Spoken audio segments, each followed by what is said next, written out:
Ever since she could remember, Momo had wanted a dog, but no ordinary cur, such as she might easily have got, would do.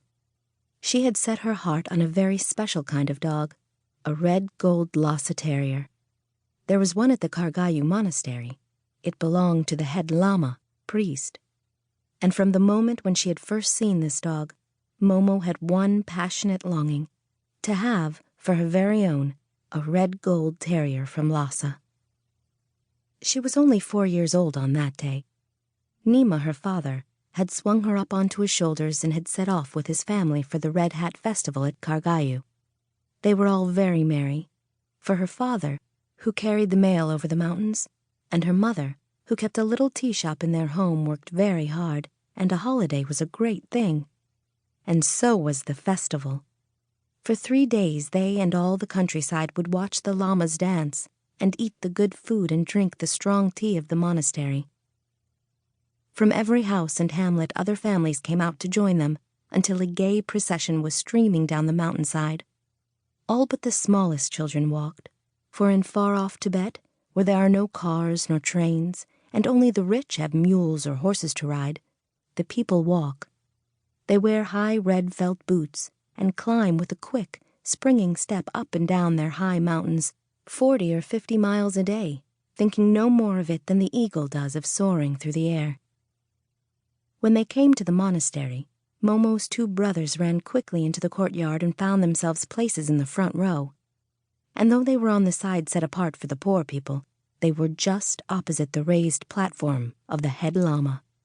The festival began with a solemn procession when the lamas, in gorgeous silk robes, went round and round the courtyard. Then the head lama took his place on the platform. There was a shrill bugle cry, and the play began. "Have no fear, Momo," said her father, putting his strong arms about his little daughter. "These are not real demons. They are the good lamas of the monastery, with masks over their faces." As he spoke, the music changed from a low wailing to furious trumpet blasts, and a horde of demons, with fearful faces, came rushing out into the court. Everybody sucked in his breath and pressed closer to his neighbor, for the Tibetans had lived in terror of such evil spirits until a Buddhist priest came up out of India long ago and taught them Buddha's message of love and kindness. And still the people feared the demons, although the priests reminded them every year in this 3-day-long play that the Lord Buddha's power was great enough to drive away the demons that had tortured them.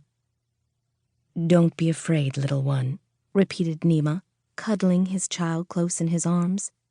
But Momo was not looking at the demons. She did not hear their blood-curdling cries, nor see their malignant faces as they whirled about in devil dance. She was looking at the dog that sat beside the head lama.